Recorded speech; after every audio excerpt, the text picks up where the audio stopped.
नगर में रहने वाला गुरु बड़ा ही समझदार व्यक्ति था और आसपास के क्षेत्र में अपनी समझदारी के लिए प्रसिद्ध था। लोग उसके पास अपनी समस्या लेकर आते और वो उन सबको चुटकियों में हल बता दिया करता था।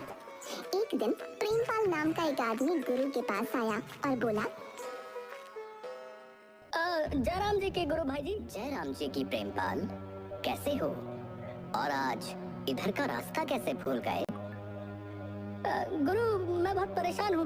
मैं आपके पास सलाह लेने आया हूँ। बताओ बताओ, तुम्हें क्या परेशानी है? मेरी परेशानी जो है, मेरा घर है। मैं एक बहुत ही छोटे से घर में अपनी बीवी और 3 बच्चों के साथ रहता हूँ। घर में इतनी कम जगह है कि वहाँ रहना बहुत मुश्किल है, लेकिन इतने बड़ा घर ले सकूं। अब आप ही बताओ कि मैं क्या करूं? प्रेमपाल की परेशानी सुनकर, समस्या तो तुम्हारी बड़ी है, परंतु अब तुम मेरे पास इतनी दूर चलकर आए हो तो इसका हल तुम्हें देना ही होगा।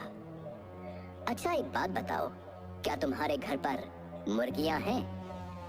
हाँ, है ना मेरे पास मुर्गियां। वो भी पूरी 10 मुर्गियां हैं। तुम अपनी मुर्गियों को कहाँ रखते हो?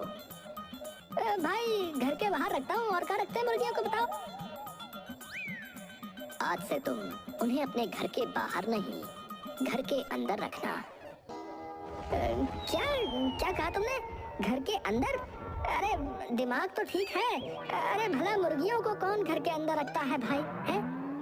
देखो प्रेमपाल, तुम मेरे पास अपनी समस्या का हल लेने आए हो तो मैं जैसा कहता हूँ वैसा करते जाओ, और वो भी बिना किसी सवाल के। ठीक है, जैसा आप कह रहे हो मैं वैसा ही करके देखता हूँ, परंतु मुझे मेरी समस्या का हल तो मिल जाएगा। मुझ पर भरोसा करके आए हो ना, तो अपना भरोसा कायम रखो, समस्या का हल मिल जाएगा।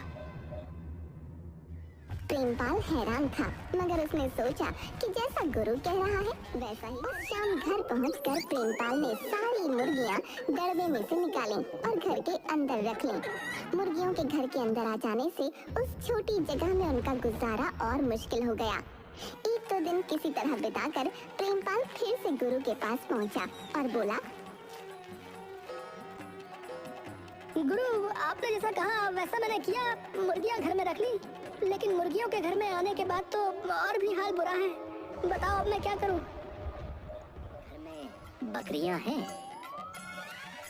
हाँ, मेरे पास पूरी 4 बकरियां हैं। तुम बकरियों को कहाँ रखते हो? अरे भाई गुरु, और कहाँ, घर के बाहर बांधता हूँ उनको। ठीक है, आज से तुम अपनी 4 बकरियों को अपने घर के अंदर ही रखोगे। प्रेमपाल हैरान होकर गुरु को देखने लगा। जैसा कह रहा हूँ वैसा करो।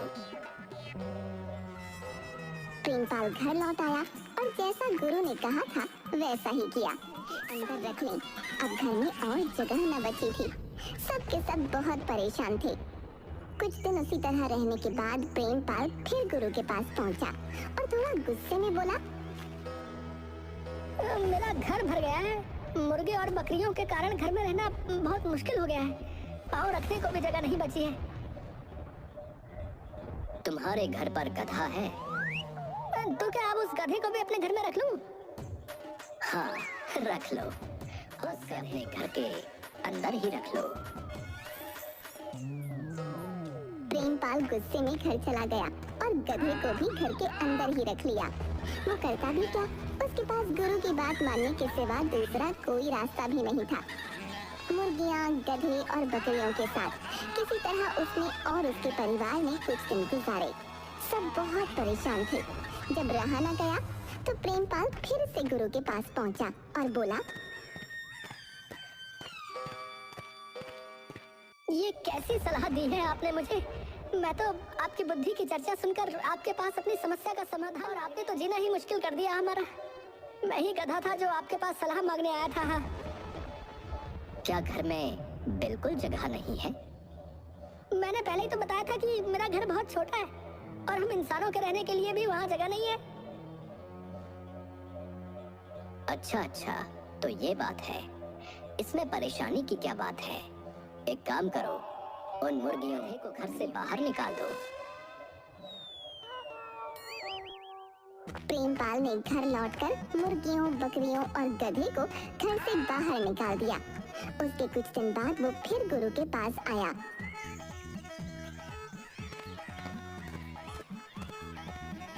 और उसका शुक्रिया अदा करने लगा। गुरु, आपने सच में कमाल की सलाह दी थी। हाँ, अब सच में मैं और मेरा परिवार उस छोटे से घर में बहुत खुश हैं। उन जानवरों को घर से बाहर निकालने के बाद हमें घर में काफी जगह मिलने लगी है, जहां हम आराम से रह रहे हैं बिना किसी शिकायत के। भाई, तुम्हें तो मुझ पर बिल्कुल भी भरोसा नहीं रह गया था, परंतु मैं अपनी योजना में सफल रहा और मैं तुम्हें तुम्हारी समस्या का समाधान दे पाया। आज तुमने सीख लिया है कि जो तुम्हारे पास है उसका सही तरीके से कैसे उपयोग किया जाए, किस तरीके से प्रबंध करें कि जो है उसके साथ खुश रहें। प्रेमपाल मुस्कुराता हुआ गुरु के गले लगता है और उसे शुक्रिया कहता है। दूसरी तरफ शहर में रहने वाला मंगलू अपने रिश्तेदार के घर शादी में आता है। मम्मी वाले गुरु को मंगलू से मिलवाते हैं। बेटा गुरु, ये मेरा भतीजा मंगलू है, शहर में रहता है। धोबी घाट के पीछे वाली जो बस्ती है ना, वहाँ पेशे से धोबी है। अच्छा पैसा कमाता है और ऐश की जिंदगी गुजार रहा है। और कैसी ऐश की जिंदगी, रोटी मिल जाए तो ऊपर वाले का शुक्र है। अब क्या बात है, बड़े उदास शब्दों में बात कर रहे हो? हाँ चाचा, पहले तो धंधा बहुत अच्छा था, अच्छे पैसे कमाता था, लेकिन अब कुछ समय से धंधा मंदा चल रहा है। मंगलू पेशे से धोबी है। शहर में लोगों के कपड़े धोने के लिए लाता और नदी के उस पार जाकर कपड़े धोकर सुखाकर रात तक लौट कर आता था। कपड़ों को लाना ले जाना मेहनत का काम था। इसका भी खरीद रखा था और उसने उस गधे का नाम भी रखा था वीरू। मंगलू का गधा वीरू सब बोझ उठाता है। अब क्या बात है मंगलू?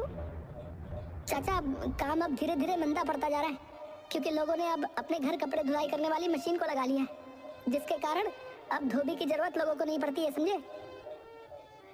अब यही कारण है। हाँ चाचा, क्या करूं, परिवार की जिम्मेदारी भी तो है। ऊपर वाले पर भरोसा रखो, वो सब सही कर देगा। मंगलू, मैं तुम्हारे चाचा को अपने पिता के समान समझता हूँ। अगर तुम्हें कभी मेरी कोई जरूरत पड़े तो जरूर बताना। अब हाँ बेटा मंगलू, ये गुरु बड़ा ही होनहार है।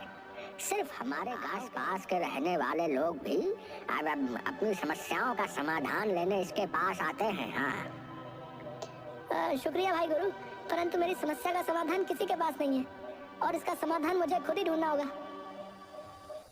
मंगलू शादी समाप्त होने के बाद शहर वापस लौट जाता है, परंतु उसकी स्थिति दिन ब दिन बिगड़ती ही जाती है। एक दिन मंगलू की पत्नी शीला मंगलू से बोली, इस तरह घर चलाना अब मुमकिन नहीं हो रहा।